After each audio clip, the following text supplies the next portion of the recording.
I want to focus on your third year internship. It was a low phase for you, sad phase. उस time पे कि तूने ऐसे क्या mistakes किए? दोस्त मेरे जगह ने आ गया कि ओरेकल आ गई अपने कॉलेज में, तुझे पता भी नहीं, तूने हम लोग को बताया भी नहीं। नमस्ते, सत श्री अकाल, वनक्कम, आदाब, welcome back to my channel. आज का वीडियो बहुत ही स्पेशल होने वाला है क्योंकि we have with us a very special guest, the Om Kumar Dhanorkar. वैसे आपको थोड़ी बैक स्टोरी दे देता हूँ। इसके पहले बहुत मैसेजेस हुए, बहुत डिस्कशंस हुए, कॉल्स हुए कि यार एक बार तो वीडियो करना है VCTI में, जब तक वो एक बार तो ओम कुमार के साथ वीडियो करना है। और फाइनली आज वो मौका आ गया है।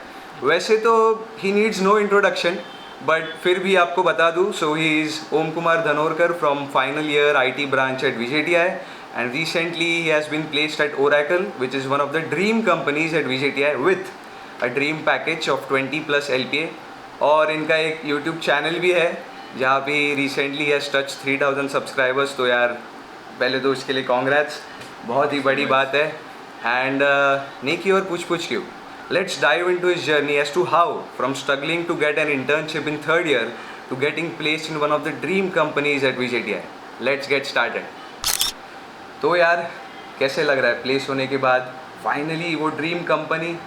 मतलब फर्स्ट ईयर में वगैरह सोचा था कि प्लेस होगा ऐसे ड्रीम कंपनी में, ये ड्रीम पैकेज बेसिकली। मतलब आई वांट टू नो कि right from first year to final year, नहीं प्लेस होने तक नहीं, but at least till third year क्या मेंटालिटी थी in terms of placement points of view, या प्रिपरेशन फर्स्ट ईयर से चालू किया था? क्योंकि बहुत लोग होते हैं चालू करते हैं, तो क्या था? So actually first of all thank you for inviting मी।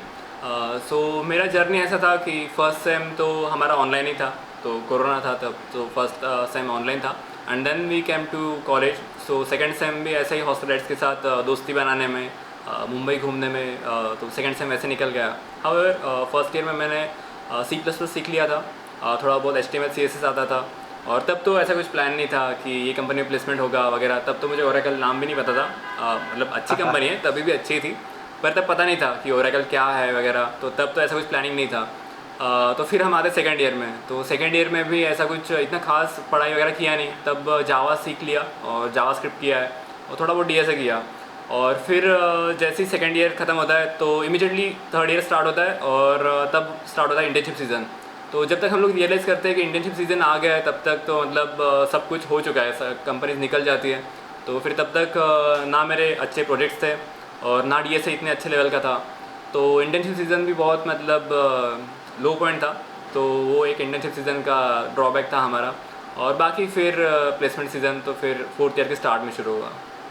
वही जैसे कॉलेज आते हैं तो जस्ट CET दे के आते हैं, तो वो पढ़ाई करने के, प्लेसमेंट के मूड में ही नहीं रहते कि यार जस्ट पढ़ के आए। But I want to focus on your third year internship का सीज़न। मतलब मुझे पता है कि it was a low phase for you, sad phase. YouTube बंद था, इंस्टाग्राम बंद था, सब डिसकनेक्टेड, इंटर्नशिप लगी नहीं। तो मुझे जानना है कि कैसा था वो फेज, क्या एग्जैक्टली मतलब क्या हुआ, और उसके ऊपर तेरा इफेक्ट क्या था? ओके। और जो हुआ उससे क्या सीखा तूने, क्या मिस्टेक्स किए? Okay, so actually third year के स्टार्टिंग में हम लोग ऐसे लेवल पे थे कि हमारा प्रोजेक्ट्स भी नहीं थे अच्छे हमारे पास, DSA भी एक ठीक ठाक लेवल पे आता था, तो ऑब्वियस था कि इंटर्नशिप नहीं लगने वाली। और तब समझ गया था कि गलती तो की है हम लोगों ने, तो अभी रोड मैप बनाना पड़ेगा अच्छे से कि फोर्थ ईयर प्लेसमेंट तक क्या होना चाहिए, सब कुछ प्रिपेयर, और प्लेसमेंट के लिए क्या क्या रिक्वायर्ड है। तो उससे पहले गलती वही की थी कि सीनियर्स के साथ हम लोग ज़्यादा कॉन्टैक्ट में नहीं थे। तो मुझे लगता है कि जो भी कोई फ्रेशर आता है तो फर्स्ट ऑफ ऑल अपने सीनियर से मिलना ही चाहिए, मतलब क्या अपने कॉलेज में प्लेसमेंट का क्या सीन है और रिक्वायरमेंट्स क्या क्या है कि फर्स्ट सेकंड ईयर में क्या क्या करना चाहिए। तो फिर उसमें मैं थोड़ा लेट हो गया, तो हम लोगों ने थर्ड ईयर से सीनियर से गाइडेंस लेना शुरू किया। तो फिर तब मैंने थोड़ा स्टार्ट किया पढ़ना, तो फिर थर्ड ईयर ज़रा इंटेंस था, तो तब एक रोड मैप बनाया DSA के लिए, जो कुछ भी रिसोर्सेज थे वो जमा किए, वो उससे पढ़ाई की चालू की। और फिर डेवलपमेंट शुरू किया, वेब डेवलपमेंट स्टार्ट किया। वेब डेवलपमेंट में जो भी था मान स्टैक वगैरह वो किया, और फिर थोड़ा हैकेथॉन्स वगैरह। तो यही कुछ फेज़ था, थोड़ा लो पॉइंट था। बट जो दोस्त भी थे, मतलब बाकी जो क्लास में दोस्त रहते थे, तो सब दिख रहे थे कि सब इंटर्नशिप लग रहा है सब लोगों को, बस हम लोग ही ऐसे बैठे हैं।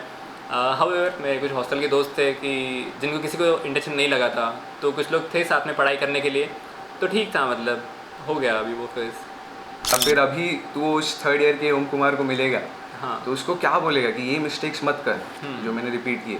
ओके, सो मिस्टेक एज सच तो सबसे बड़ी मिस्टेक तो मुझे वही लगती है कि मेरे प्रोजेक्ट्स नहीं थे, क्योंकि डीएसए तो एक ठीक ठाक लेवल पे पहुंच गया था। बट जब हम ऐसे टीयर 2 टीयर 3 कॉलेजेस में आते हैं तो तब ऐसी कंपनीज आती है, banking, most of the companies are banking company जो भी अपने कॉलेज में आती है। Yes. तो ऐसी कंपनीज ज़्यादा डीएसए एक्सपेक्ट नहीं करती। डीएसए एक मीडियम लेवल पे भी पहुंच जाता है आपका तो भी इनफ है, बट आपके प्रोजेक्ट्स ऐसे स्टैंड आउट करने चाहिए।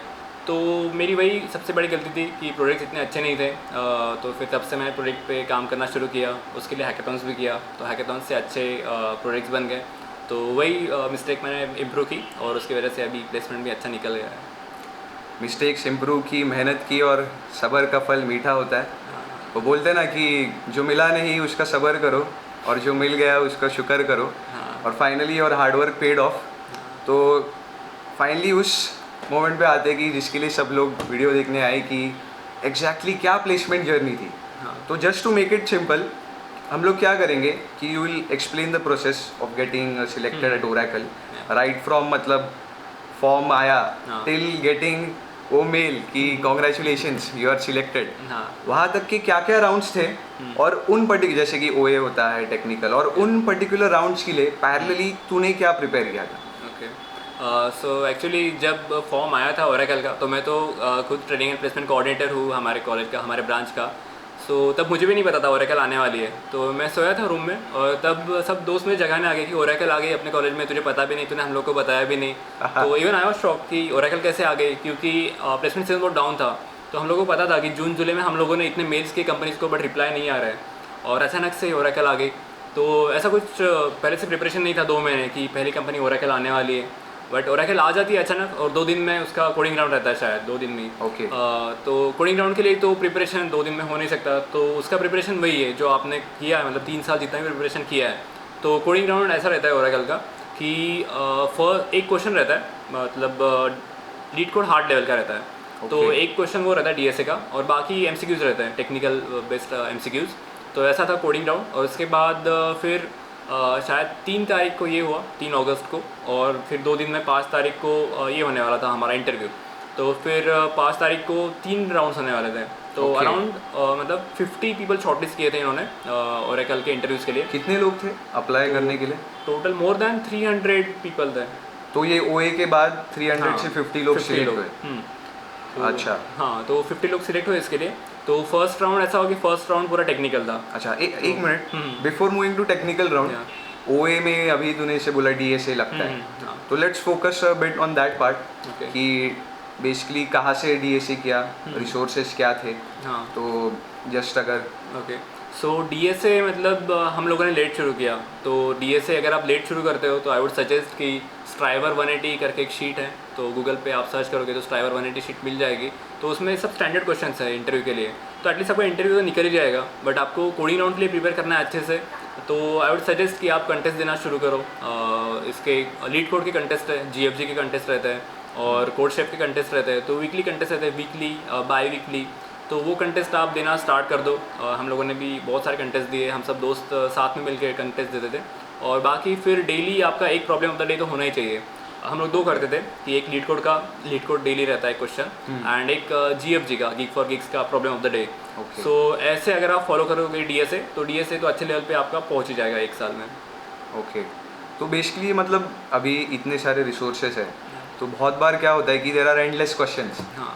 कि आप सॉल्व करते ही जा रहे हो। तो एक वो होता है कि क्वालिटी वर्सेस क्वांटिटी, कि मतलब मैं इतने ही करूँगा, वो अच्छे से करूँगा, या फिर सारे करूँगा। तो उसके ऊपर क्या व्यूज है कि कितने एक एवरेज नंबर इतने सॉल्व करनी चाहिए प्रॉब्लम्स हमें before applying for companies? Okay, so if we are talking about DSA तो क्वालिटी एंड क्वांटिटी दोनों मैटर करता है, क्योंकि आप सिर्फ क्वांटिटी या फिर क्वालिटी क्वेश्चंस की बात कर रहे हो। तो आप अगर क्वालिटी क्वेश्चंस अगर ले रहे हो स्टार्टिंग में और आपकी प्रैक्टिस ही नहीं है तो आप कैसे कर सकते हो वो क्वेश्चन? तो स्टार्टिंग में आपके अच्छे लेवल के क्वेश्चन हो गए ही नहीं। तो पहले आपको क्वांटिटी लेनी पड़ेगी, अच्छे क्वांटिटी के क्वेश्चन सॉल्व करो। जब आपका क्वांटिटी वो लेवल का रीच हो जाएगा तब अपने आप लॉजिक्स बिल्ड होना स्टार्ट हो गए। तो अगर मैं एग्जैक्ट नंबर की बात करूँ तो 300 to 500 क्वेश्चंस तो होने ही चाहिए। 300 बाप तो रे। 300 हो जाते हैं, मतलब एक साल अगर आप करोगे ना तो 300 क्वेश्चन तो आराम से हो जाएंगे। तो मेरे दोस्त तो ऐसे हैं कि जिसके 500 700 1000 क्वेश्चन भी हुए हैं। अरे बाप रे। तो ठीक है, मतलब ये लेवल पे आपका होना चाहिए। बाकी जैसे जैसे फिर आप करोगे तो वैसे आखिरी में आपका क्वालिटी क्वेश्चंस भी हो ही जाएंगे, बट क्वालिटी आप स्टार्ट से एक्सपेक्ट मत करो कि क्वालिटी क्वेश्चंस हो गए आपसे। तो ये So let's move on to the next round. Okay. So next round is technical हाँ। round, I guess. सो अभी 3 राउंड होते हैं। तो कोडिंग राउंड हो गया, तो उसके बाद और 3 राउंड्स रहेंगे। मतलब पहला रहेगा टेक्निकल, दूसरा रहेगा टेक्निकल प्लस एचआर एंड तीसरा रहेगा प्योर एचआर। सो पहला टेक्निकल राउंड था। तो टेक्निकल राउंड में ऐसा था कि मुझे तो जावा बेस्ड, मेरा जावा था, तो मैं सेकेंड ईयर से जावा स्टार्ट किया था। तो जावा बेस्ड मुझे बहुत सारे क्वेश्चंस पूछे। मेरा एक प्रोजेक्ट जावा का था। Okay. तो जावा बेस्ड क्वेश्चंस बहुत सारे पूछे। तो जो कुछ भी रहता है जावा में, call by reference, call by values वगैरह, मतलब अच्छे लगे क्वेश्चंस पूछे थे। तो वो लोग मुझे क्वेश्चंस देते और प्रेडिक्ट आउटपुट करना था जो कुछ भी था। तो उनके पास ऐसा नोटबुक रहता था, तो नोटबुक पे ही सब चल रहा था। मतलब लैपटॉप पे ऐसा कुछ नहीं था कि कोड टाइप करना है वगैरह। डीएसए अच्छा, क्वेश्चन भी था। सामने सामने पूछेंगे हाँ और हाँ, नोटबुक पे। Offline Okay. ऑफलाइन इंटरव्यू था टीपीओ हॉल में। तो बस उनके पास नोटबुक रहता था और वो क्वेश्चन लिख के देते थे और उसका आउटपुट प्रेडिक्ट करना है जावा में। तो जावा के कुछ एनोमलीज वगैरह, एब्स्ट्रैक्शन, इनकैप्सुलेशन, जो कुछ भी है, तो इसका आउटपुट क्या आना चाहिए वगैरह। तो ऐसे लेवल के क्वेश्चन थे। और ये तो हुआ जावा का पार्ट। बाकी डीबीएमएस के रिलेटेड पूछा। और एक डीएसए क्वेश्चन था। डीएसए क्वेश्चन भी एक इजी टू मीडियम लेवल का डीएसए क्वेश्चन रहता है। और एक एसक्यूएल क्वेरी। और बाकी प्रोजेक्ट बेस्ड तो बहुत कम पूछा है।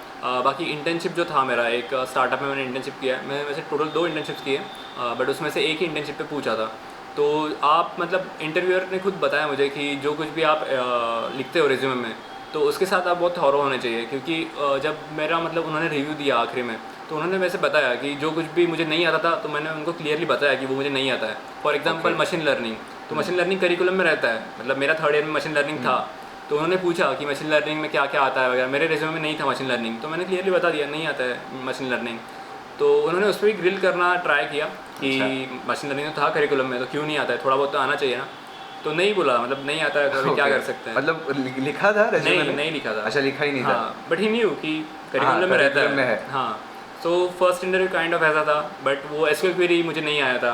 मतलब मैंने ट्राई किया बहुत, तो बट अप्रोच उनको सही लगा। तो मुझे लग रहा था कि नहीं होगा, अभी फर्स्ट राउंड क्लियर नहीं होगा। तो मैं 1 से 1.5 घंटा वैसे ही बैठा था। बट आ जाता है 1.5 घंटे के बाद मुझे सेकंड राउंड के लिए कॉल आता है। तो सेकंड राउंड भी टेक्निकल प्लस एचआर था। ओके। तो वो भी डिस्कशन टाइप ही था। तो उसमें ऐसा कुछ इन जनरल इसके बारे में नहीं पूछा कि डीएसए क्वेश्चन वगैरह, जो भी इन जनरल बातें रहती है, मशीन लर्निंग या फिर जेन एआई वगैरह। तो ऐसे लेवल के डिस्कशन थे कि कॉर्पोरेट लाइफ में क्या चलता है, ये सब एप्लीकेशंस क्या है वगैरह। और थर्ड राउंड प्योर एचआर था। अच्छा, तो अभी यू जस्ट सेड कि प्रोजेक्ट्स के बारे में पूछा वगैरह, तो एक कॉमन क्वेश्चन आता है कि रेज्यूमे, अभी तू नहीं बोला कि रेज्यूमे जो आता नहीं है वो रेज्यूमे में डालो मत। हाँ। तो एक प्रॉपर स्टैंडर्ड रेज्यूमे कैसा होना चाहिए? मतलब कितने प्रोजेक्ट्स या क्या तुम लोगों की फ्रेमवर्क्स तुम्हें क्या आते हैं, लैंग्वेज क्या आते हैं? एक तो प्रॉपर रेज्यूमे कैसा होना चाहिए? ओके। सो रफली रेज्यूमे का फॉर्मेट तो वही रहता है। हम लोग पहले एजुकेशन डालते हैं। एजुकेशन में जो 3 एजुकेशन है आपके, स्कूल का, हायर स्कूल का और फिर कॉलेज का। तो उसमें सीजीपीए वगैरह मेंशन करो और अपने सीईटी के परसेंटाइल मेंशन कर सकते हो। सीईटी अच्छा, अभी के, जेईई के। सीजीपीए का अभी तूने निकाला, हाँ। तो अभी सीजीपीए कितना मैटर करता है? क्योंकि बहुत लोग बोलते हैं नहीं, एकेडमिक्स नहीं, स्किल्स मैटर करते हैं, बट एक्चुअली रियलिटी क्या है सीजीपीए की? हाँ। सो एक्चुअली हम लोग फर्स्ट ईयर में सुनते हैं कि एकेडमिक्स इतना मैटर नहीं करता, आपके पास स्किल है, कोडिंग स्किल्स है तो आप हो जाओगे। बट ये कंप्लीट मिथ है। कंप्लीटली बोल सकता हूँ मैं, कंप्लीट मिथ है। क्योंकि मतलब सीजीपीए अच्छे लेवल पे आपका होना चाहिए। क्योंकि कोई भी कंपनी आती है तो वो पहले एक क्राइटेरिया लगा देती है कि आपका 7+ सीजीपीए होना चाहिए या फिर 7.5+ या 8+। 8 से ऊपर तो नहीं जाता है। तेरा कितना था सीजीपीए? मेरा 8.3 था जब प्लेसमेंट के लिए था। तो मतलब पहले से मेरा कंसिस्टेंटली चल रहा था 8.2, 8.3 वगैरह। तो मुझे तो इतना प्रॉब्लम नहीं आया सीजीपीए का। बट मैंने देखे मेरे दोस्त कि जिनका कोडिंग बहुत अच्छे लेवल का था, बट उनका सीजीपीए के कारण उनको बैठने नहीं मिला इंटरव्यू के लिए। तो फिर वो एक इशू रहता है। तो इसलिए आप एज अ फ्रेशर जब स्टार्ट करते हो, जब कॉलेज में आते हो, तो आपका कंसर्न वो भी रहना चाहिए कि एकेडमिक्स पे भी उतना ही फोकस करो। और इनिशियल डेज में, फर्स्ट ईयर में, फर्स्ट सेम में कोई इतना ध्यान नहीं देता सीजीपीए पे। तो अगर वहाँ से आप बूस्ट कर लो तो बहुत अच्छा हो जाएगा सीजीपीए के लिए।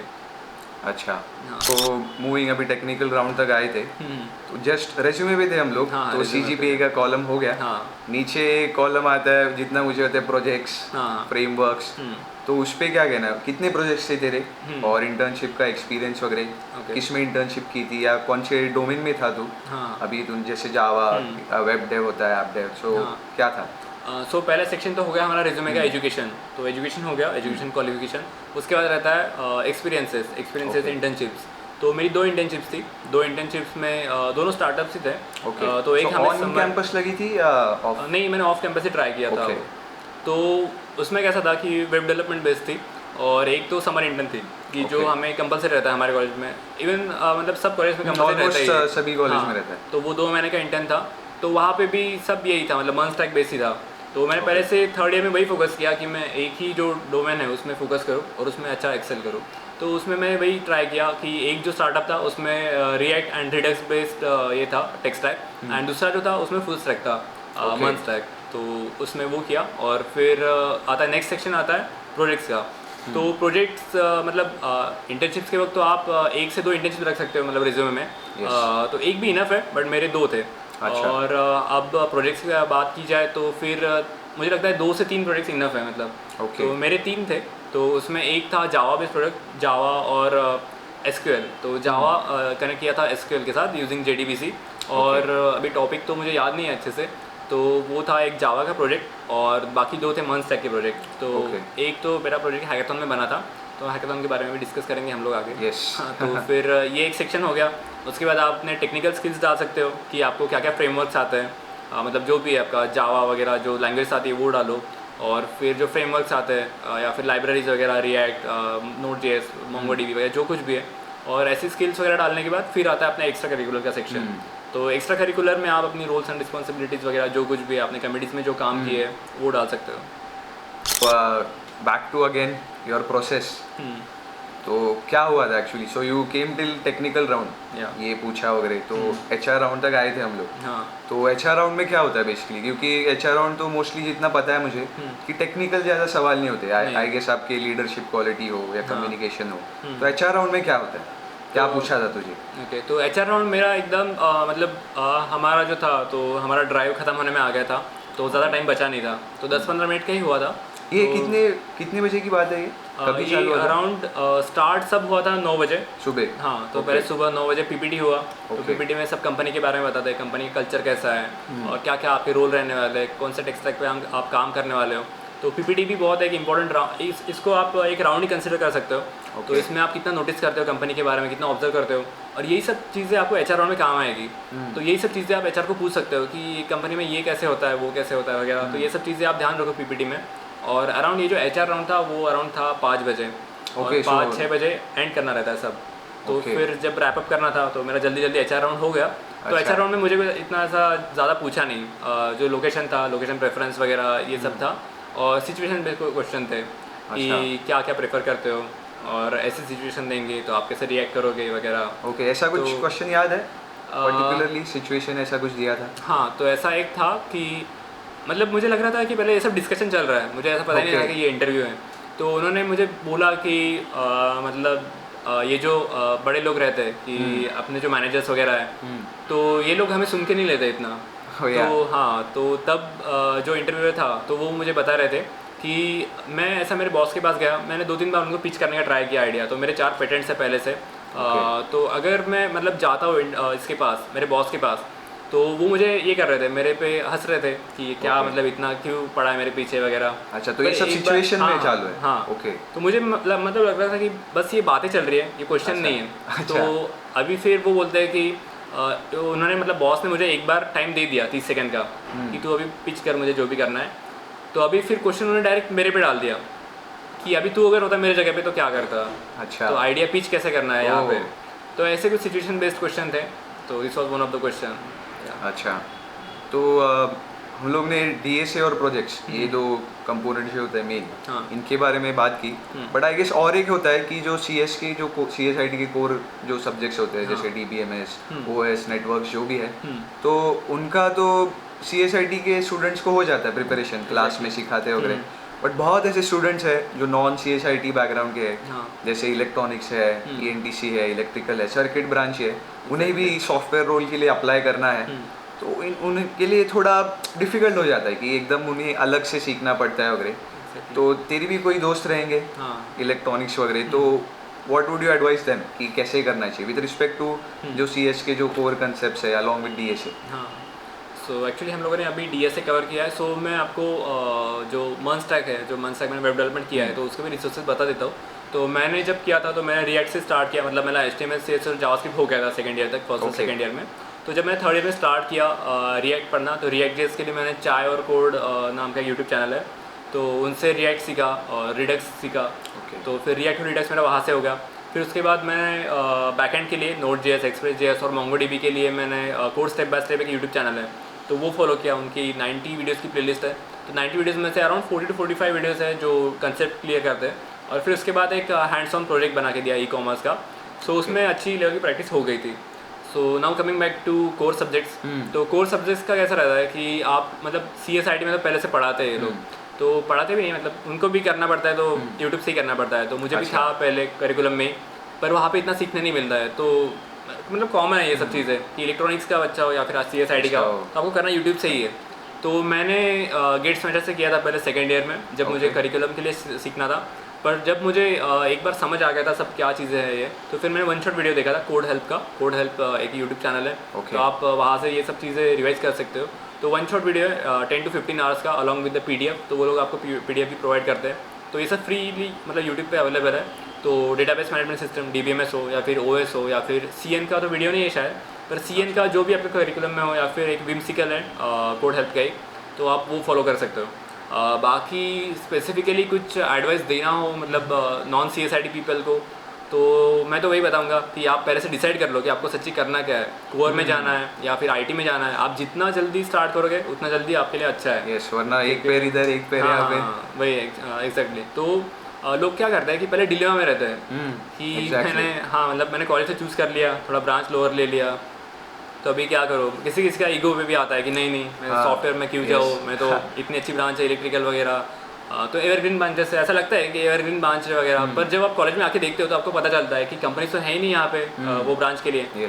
तो आप जितनी जल्दी रियलाइज़ करते हो ये, तो उतना अच्छा है। मतलब आप ऐसा ये मत फील करो कि नहीं मैं क्यों करूँ सॉफ्टवेयर का, मुझे तो यही करना है। तो आपको अगर दिख रहा है कि स्टैट्स दिख रहे हैं आपके सामने कि ये कंपनी मतलब आती नहीं है अपने कॉलेज में ये ब्रांच के लिए, तो आप मतलब डिसाइड कर लो कि आपको सॉफ्टवेयर में जाना है। और आप अगर फर्स्ट और सेकंड ईयर में डिसाइड करते हो तो बहुत ही अच्छा है। और वही मेरी एडवाइस रहेगी कि जल्दी से जल्दी डिसाइड कर लो और काम करना शुरू कर दो IT पे। यस, अभी थोड़ा ऑफ द टॉपिक आता है, थोड़ी इंजीनियरिंग वाली बातें करते हैं। अभी you are in final year, college life ख़त्म होने आई है, वो छिछोरेपन ख़त्म होने आया है, तो कैसा लग रहा है अभी reflecting back on your journey? मतलब also I want you to tell कि VJTI ने क्या सिखाया तुझे, राइट फ्रॉम फर्स्ट ईयर तू कैसे था और अभी कैसे है, इतना कॉन्फिडेंट, प्लेसमेंट। तो I just want you to explain that. Okay, so actually ये 4 साल तो इतनी जल्दी निकल जाता है कि पता ही नहीं चलता। क्योंकि मैं एक बात बता दूं आपको कि आयुष और मैं, शायद आयुष मुझे पहले से दिखता था जब मैं यूट्यूब मैं चैनल शुरू किया था। yes, और एक यहाँ पे मैं पॉज करूँगा और एक बात बता दूँ, मैंने ओम कुमार को देखी यूट्यूब चैनल खोला है, मुझे याद है CET के वक्त में तेरे वीडियोस देखता था, वो ट्रेडिशनल डे का फर्स्ट वीडियो, तो you are my role model. Thank you. So वही सब चीज़ें रहते हैं कि मतलब ये इंजीनियरिंग कब खत्म हो जाएगी आपको पता भी नहीं चलेगा। तो मैं जब यूट्यूब चैनल स्टार्ट किया था स्टार्टिंग में, तो ऐसा कॉन्फिडेंस नहीं रहता था कि मतलब मैं कर सकता हूँ सबके सामने।